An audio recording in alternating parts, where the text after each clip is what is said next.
అత్యున్నత పురస్కారాన్ని అందుకున్న మరుసటి రోజే ఓమన్ దేశం కూడా తన అత్యున్నత పౌర పురస్కారంతో ప్రధాని మోదీని గౌరవించడం విషయం. ప్రధాని మోదీ తన 3 దేశాల పర్యటనలో భాగంగా చివరి విడతగా ఓమన్ లో పర్యటిస్తున్నారు. ఈ సందర్భంగా భారత్ ఓమన్ దేశాల మధ్య ద్వైపాక్షిక సంబంధాలను బలోపేతించడంలో మోదీ చేసిన కృషికి గుర్తింపుగా ఓమన్ సుల్తాన్ సైతాం బిన్ తారిక్ మోదీకి ఆర్డర్ ఆఫ్ ఓమన్ పురస్కారాన్ని ప్రదానం చేశారు. ఆర్డర్ ఆఫ్ ఓమన్ అనేది ఓమన్ దేశం విదేశీయులకు ఇచ్చే అత్యంత విశిష్టమైన పౌర పురస్కారం. ఇథియోపియా దేశం తన అత్యున్నత పురస్కారమైన నేషన్ ఆఫ్ ఇథియోపియాతో మోదీని గౌరవించగా 24 గంటలు గడవక ముందే ఓమన్ నుంచి కూడా అటువంటి గౌరవమే లభించింది. భారత్ ఓమన్ దేశాల మధ్య దౌత్య సంబంధాలు ఏర్పడి 70 ఏళ్లు పూర్తయిన సందర్భంలో ఈ పర్యటన జరగడం ప్రాధాన్యత సంతరించుకుంది. మోదీ ఇప్పటి వరకు వివిధ దేశాల నుంచి 29 అత్యున్నత పౌర పురస్కారాలను అందుకున్నారు. ఇటీవల కువైట్ ప్రభుత్వం కూడా ఆర్డర్ ఆఫ్ ముబారక్ అల్ కబీర్ తో ఆయనను గౌరవించింది. పర్యటన ఉద్దేశం ముస్కాట్ పర్యటనలో భాగంగా ఇరు దేశాల మధ్య వాణిజ్యం, పెట్టుబడులు, ఇంధనం, రక్షణ, సాంస్కృతిక రంగాలలో వ్యూహాత్మక భాగస్వామిని పెంపొందించుకోవడమే ప్రధాన లక్ష్యం.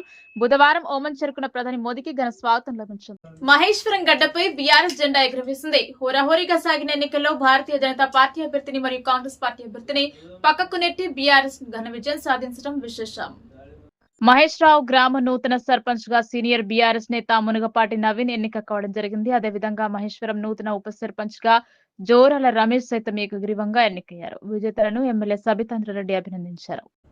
ఐబొమ్మ రవి కేసు దర్యాప్తులో భాగంగా పోలీసుల విచారణలో సంచలన విషయాలు ఒక్కొక్కటిగా బయటకు వస్తున్నాయి. రవి ప్రముఖ సామాజిక మాధ్యమమైన టెలిగ్రామ్ ఛానల్ ద్వారా హెచ్డి సినిమాలను పైరసీ చేసినట్లు పోలీసుల విచారణలో తేలినట్లు సమాచారం. క్యూబ్ నెట్వర్క్ ను శాటిలైట్ లింక్ ను హ్యాకింగ్ చేసి హెచ్డి ఫార్మాట్ లో మూవీని రికార్డ్ చేసినట్లు సమాచారం అందుతుంది. ఇక ఇటీవల ఐబొమ్మ రవిపై మరో 4 కేసులు నమోదు కాగా 4 కేసుల్లో 12 రోజుల పాటు కస్టడీకి నాంపల్లి కోర్టు అనుమతిస్తుంది. ఒక్కో కేసులో ఐబొమ్మ రవిని 3 రోజుల పాటు విచారించాలని నాంపల్లి కోర్టు పోలీసులకు ఆదేశాలు ఇచ్చింది. ఈ నేపథ్యంలో డిసెంబర్ 18 గురువారం నుంచి ఐబొమ్మ రవిని 12 రోజుల పాటు సైబర్ క్రైమ్ పోలీసులు వివిధ అంశాలపై ప్రశ్నించనున్నట్లు సమాచారం. నాంపల్లి కోర్టు ఆదేశాల మేరకు మరో 12 రోజుల పాటు కస్టడీకి తీసుకున్న పోలీసులు విచారణలో మరిన్ని సంచలన విషయాలను తెలుసుకున్నారు. ఐబొమ్మ రవి టెలిగ్రామ్ ఛానల్ ద్వారా హెచ్డి సినిమాలను పైరసీ చేసినట్లు పోలీసుల విచారణలో తేలింది. థియేటర్లలో ప్లే చేసే క్యూబ్ నెట్వర్క్ శాటిలైట్ లింక్ ను హ్యాకింగ్ చేసి హెచ్డి ఫార్మాట్ లో మూవీని రికార్డ్ చేసినట్లు సమాచారం అవుతుంది. హెచ్డి హబ్ పేరిట టెలిగ్రామ్ ఛానల్ ను క్రియేట్ చేసి సినిమాల నుంచి $100 నుంచి $300 వరకు వసూలు చేసినట్లు పోలీసులు విచారణలో గుర్తించారు. హిట్, తండేల్, కిష్కిందపురి సినిమాలను ఈ విధంగానే పైరసీ చేసినట్లు తెలుస్తోంది. ఇక తెలుగుతో పాటు ఇండియన్ సినిమా ఇండస్ట్రీకి భారీ నష్టాలను తీసుకొచ్చిన ఐబొమ్మ వెబ్సైట్ ను ఎట్టకేలకు గతంలో హైదరాబాద్ పోలీసులు బ్లాక్ చేయించిన విషయం తెలిసిందే. ఐబొమ్మ రవి ఏకంగా పోలీసులకే సవాల్ విసిరాడు. పట్టుకోండి చూద్దామంటూ సోషల్ మీడియాలో పోలీసులకు సవాల్ విసిరిన నేపథ్యంలో ఈ విషయాన్ని పోలీసులు సీరియస్ గా తీసుకున్నారు. ఈ క్రమంలో విడాకుల అంశంపై చర్చించేందుకు ఫ్రాన్స్ నుంచి హైదరాబాద్ వచ్చిన రవిని నెల రోజుల పాటు నిఘా పెట్టిన పోలీసులు ఎట్టకేలకు అదుపులోకి తీసుకున్నారు. ఉమ్మడి నల్గొండ జిల్లా హుజూర్ నగర్ నియోజకవర్గం గరిడపల్లి మండలం పోనుకోడు గడ్డిపల్లి కుతుబ్షాపురం గ్రామంలో పర్యటించే మాజీ మంత్రి వర్యులు సూర్యాపేట ఎమ్మెల్యే గుంటకండ్ల జగదీష్ రెడ్డి మాట్లాడటం జరిగింది. మాజీ మంత్రి జగదీష్ రెడ్డితో పాటు హుజూర్ నగర్ బీఆర్ఎస్ సమన్వయకర్త ఒంటెదు నరసింహారెడ్డి, బీఆర్ఎస్ రాష్ట్ర కార్యదర్శి వై వెంకటేశ్వర్లు, జిల్లా గ్రంథాలయ సంస్థ మాజీ చైర్మన్ నిమ్మల శ్రీనివాస్ గౌడ్, స్థానిక నేతలు, మాజీ ప్రజాప్రతినిధులు పాల్గొనడం జరిగింది. ఈ సందర్భంగా మాజీ మంత్రి జగదీష్ రెడ్డి మాట్లాడుతూ స్థానిక సంస్థల ఎన్నికల్లో బీఆర్ఎస్ కు ఆదరణ పెరిగిందని అన్నారు. కాంగ్రెస్ వైఫల్యాలను ప్రజలు ఎండగడుతున్నారు. ఆనాడు 60 ఏళ్లలో అంకుళం అభివృద్ధి కూడా చేయలేదు. ఇప్పుడు 2 ఏళ్లలో రూపాయి పని కూడా చేసిన పాపన పోలేదు. కానీ కేసీఆర్ 10 ఏళ్లలో చేసిన అభివృద్ధి కండ్ల ముందే కనబడుతుంది. కేసీఆర్ ప్రవేశపెట్టిన పథకాలనే కాంగ్రెస్ లు చక్కగా కొనసాగిస్తలేరు. ఇంకా కొత్తగా ఏదో చేస్తామంటే నమ్ముతారా? కేసీఆర్ ప్రజల కడుపు నింపితే కాంగ్రెస్ జేబులు నింపుకునే పనిలో ఉంది. ఇచ్చిన హామీలు మోసమని తేలిందని కుట్రలు చేస్తున్నారు. ప్రశ్నిస్తున్న వారిపై కేసులు, పోలీస్ స్టేషన్ అని భయపెడుతున్నారు. అనేక చోట్ల పోలీసులు దుర్మార్గంగా వ్యవహరిస్తున్నారు. పలు చోట్ల ఎస్ఐలు కార్యకర్తలుగా పనిచేస్తున్నారు. అమాయకులను స్టేషన్ కు పిలిపించి ఇబ్బందులు పెడుతున్నారు. రౌడీ షీటర్లుగా ఉన్న కాంగ్రెస్ గూండాలను దర్జాగా తిప్పుతున్నారు. అన్ని ఎదుర్కొంటూ బీఆర్ఎస్ నేతలు సైనికుల పని చేస్తున్నారు. ప్రజా వ్యతిరేక ప్రభుత్వాలు ఎంతో కాలం నిలబడవు. రేవంత్ మాయమాటలతో మోసం చేశాడని ప్రజలకు అర్థమైంది. కేసీఆర్ ను వదులుకున్నామని పశ్చాత్తాపం అందరిలో మొదలైంది. అందుకే స్థానిక పోరులో బీఆర్ఎస్ పార్టీకి మంచి ఆదరణ లభిస్తుంది. మరో 2 ఏళ్లలో రాబోయేది బీఆర్ఎస్ ప్రభుత్వమే. ఈ విషయాన్ని ప్రజలే ముక్త కంఠంతో చెబుతున్నారని ఆయన చెప్పారు. కళ్యాణ లక్ష్మిలో కేసీఆర్ ₹1,00,000 ఇస్తుండు, మేము తులం బంగారం అదనంగా పెడతామన్నారు. ఎక్కడ కూడా ఒక పైసా కొత్తగా అమలు చేసింది లేదు. కేసీఆర్ ఇచ్చిన రైతు బంధుని ఎగ్గొట్టిండ్రు. ఇప్పుడు ఇప్పటికీ 3 సార్లు రైతు బంధు ఎగ్గొట్టిండ్రు. సరే, ఆడపిల్లలు చదువుకునే ఆడపిల్లలకు స్కూటీలు ఇస్తామన్నారు, అది కూడా ఎగ్గొట్టిండ్రు. చదువుకునే యువతి యువకులందరికీ 5 లక్షల రూపాయలు కార్డు ఇస్తామన్నారు, అది కూడా ఎగ్గొట్టిండ్రు. కొత్తగా యువతకి ఇవ్వపోయిండు. కనీసం కేసీఆర్ ఇచ్చింది కూడా ఈయన చేత కావట్లేదు. వీళ్ళు చేత కావట్లేదు అంటే లేక కాదు. కేసీఆర్ ప్రభుత్వ ప్రజల నుంచే పెడతాడు. మరి ఇవాళ ఏమైనా ఈ పైసలు 2014 ముందు ఏమో ఇవన్నీ కూడా, ఎందుకంటే ఇది కాంగ్రెస్ గవర్నమెంట్ ఉంది. 2014 తర్వాత 23 వరకు వచ్చినాయి. ఎందుకు అంటే టీఆర్ఎస్ గవర్నమెంట్ ఉంది, కేసీఆర్ ఉన్నాడు. మళ్ళీ ఇప్పుడు 2 ఏళ్ల నుంచి లేవు. ఎందుకంటే కేసీఆర్ లేడు, మళ్ళీ కాంగ్రెస్ వచ్చింది. కాంగ్రెస్ వస్తే ఏం జరుగుతుంది? కాంగ్రెస్ వస్తే మంత్రుల జేబులలోకి పోతాయి, టీఆర్ఎస్ వస్తే ప్రజల జేబులలోకి వస్తాయి. ఇంతే తేడా, ఏం లేదు. కాంగ్రెస్ వస్తే కాంగ్రెస్ మంత్రుల జేబులలోకి వస్తాయి, టీఆర్ఎస్ వస్తే ప్రజల జేబులలోకి వస్తాయి. సాగు కనపడ్డది మీకు.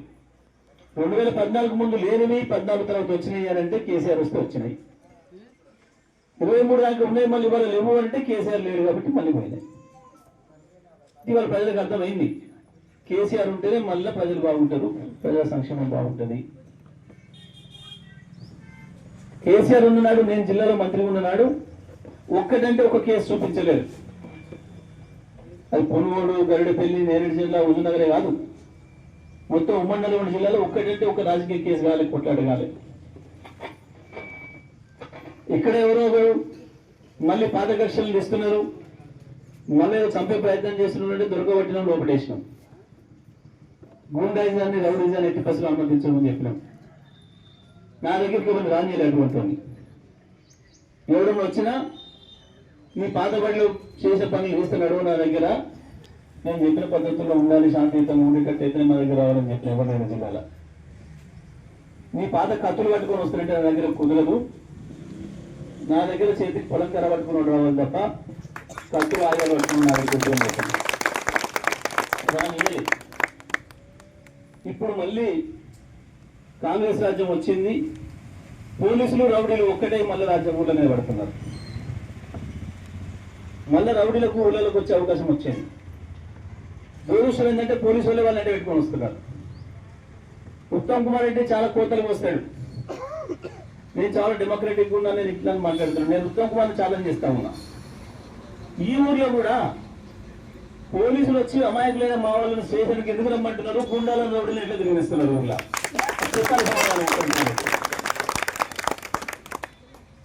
నువ్వు నిజంగానే ప్రజా సంక్షేమ కార్యక్రమాలు చేసిన వాడు అయితే, ప్రజలకు అనుకూలమైన పరిపాలన చేసిన వాడు అయితే, ప్రజల మీద నీకు నమ్మకం ఉంటే ఎందుకు పోలీసులు అడ్డం పెట్టుకొని రౌడీలను పంపిస్తున్నారు? చేతనైతే మా వాళ్ళలాగా ఉండు, నామినేషన్ వేసి ఇంటింటికి ఓటు అడుగు. కానీ ఎందుకు నీకు పోలీసులు? పోలీసు వాడు కలిసి టీఆర్ఎస్ కార్యకర్తలను పోలీస్ స్టేషన్లో కూర్చోబెట్టడింది. ఆ రౌడీగానే పంపిస్తే వచ్చి ఊళ్ళలో బాగా పెట్టి చూడండి. నేను ఇంకో విషయం కూడా చెప్తున్నా, ఈ రౌడీలకి చిన్న చిన్న రౌడీలు ఏం చేయలేరు. వీళ్ళు చాలా మంది చూసి వచ్చిన వాళ్ళం. మేము గట్టిగా కళ్ళు వేరిస్తే నిజంగానే వీళ్ళు అడ్రస్ లేకుండా పోయి రానాడే నాకు అధికారం అడ్రస్ కూడా ఉండకపోతుండే. కానీ మేము ఆ పని పెట్టుకోలేదు. అది మా పని కాదు.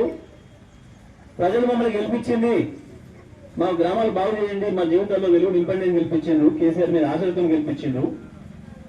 ఒక గా పని చేయాలని చేసినాం మేము. నిజమే, కొంతమంది విడదీస్తున్నట్టున్నారు. ఎన్ని రోజులు కొండవాపుడు ఏడదాకా 8 నెలలకనే ఇక 2 ఏళ్ళు మీ రాజ్యం, 2 ఏళ్ళు పోతే 20 ఏళ్ళు మేమే రాజ్యం చేస్తాం. ఆలోచించుకోవాలి ఎవరైనా ఎక్కువ చేస్తే. 20 ఏళ్ళు మళ్ళీ మేమే చేస్తాం రాజ్యం. ఈ జిల్లాలో నేనే ఉంటా. మేము అనవసరంగా ఎవరిని జరిగినాం, ఎవరిని చెంపలిపోగొట్టాం. కానీ గతంలో వదిలిపెట్టినట్టు మాత్రం వదిలిపెట్టాం. ఎవడు తప్పుడు పని చేసినా, ఎవడు రౌడీ పని చేసినా మంచిగా చేసుకోండి, ప్రజాస్వామ్యంగానే చేసుకోండి, ప్రజలు ఓట్లేస్తే గెలవండి. కానీ మాకేదో పోలీసు అండ ఉంది మేము ఏం చేసినా కేసు కాదు అని అనుకుంటే మాత్రం తప్పవుతుంది. బీఆర్ఎస్ కార్యకర్తలు కూడా చెప్తున్నా, ఎవ్వరు దేనికి భయపడే పని లేదు. వాడికి 2 చేతులే, మనకు 2 చేతులే, వాడికి ఒకటే గుండె, మనకు ఒకటే గుండె, వాడికి ఒకటే ప్రాణం, మనకంటే ప్రాణం.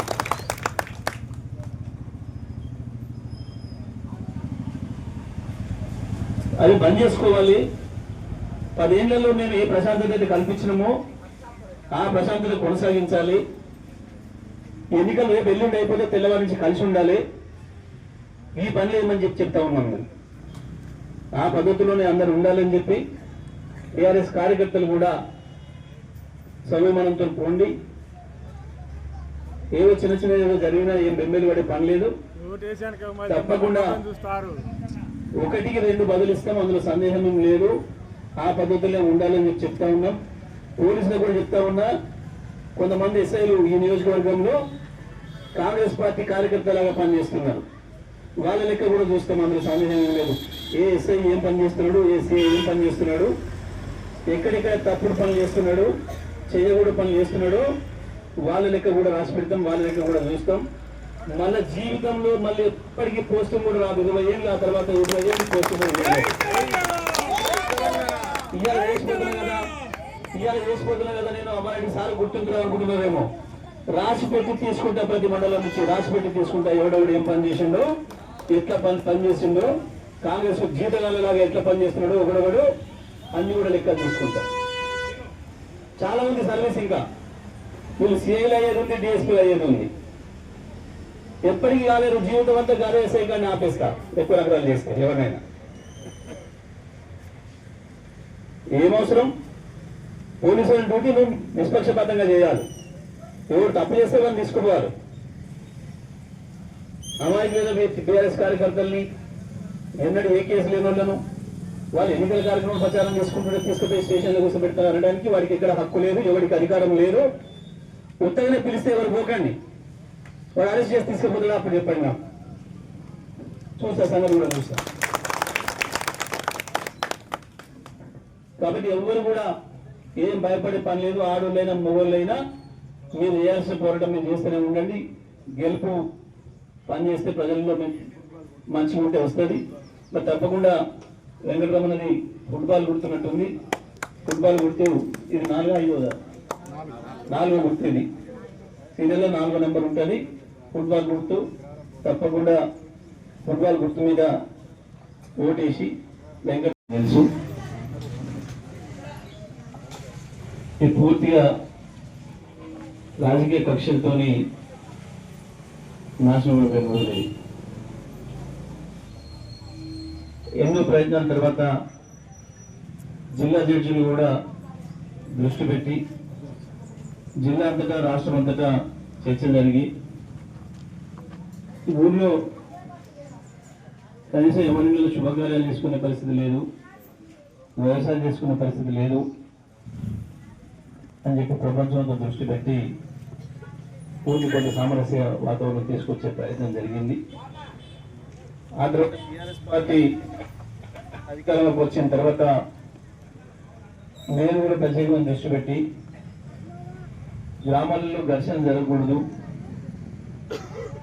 ఘర్షణలు జరిగితే అభివృద్ధి వెనుకపోతుంది, కుటుంబాలు నాశనం అయితే అని చెప్పి నేను రౌడీజాన్ని గుండాయిజాన్ని కఠినంగా అణచేసిన.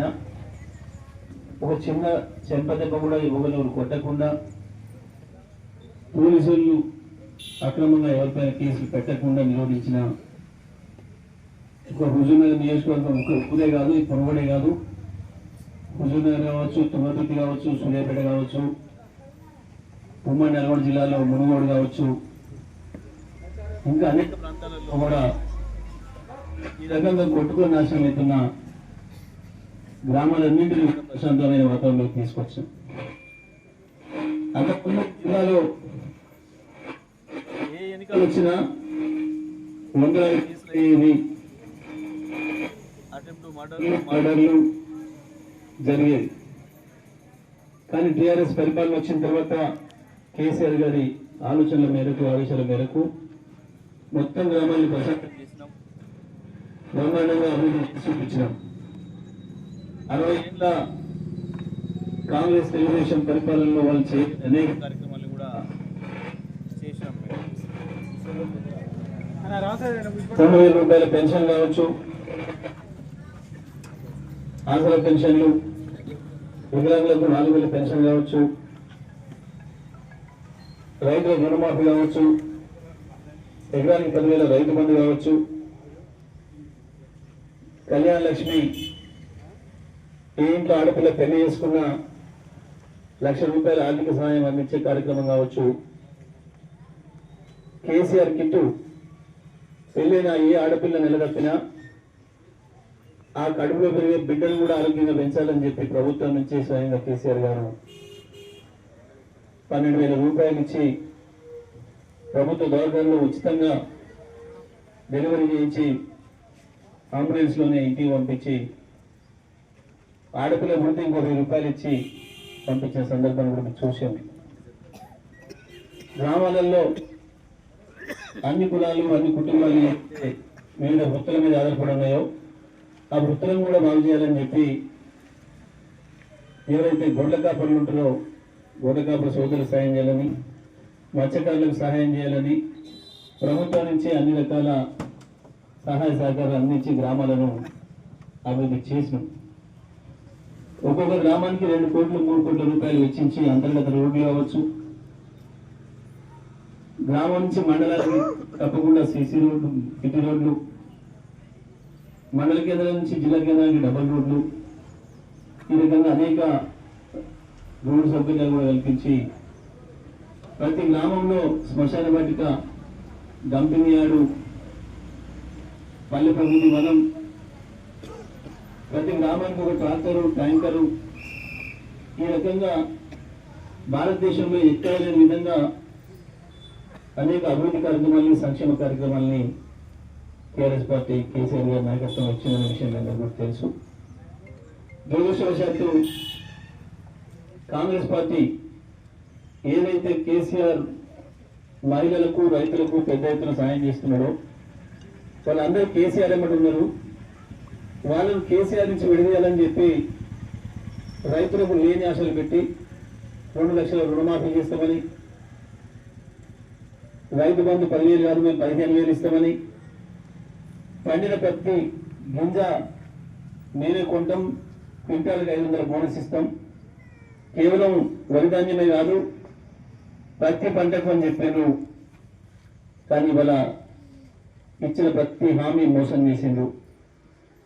మహిళలకు కూడా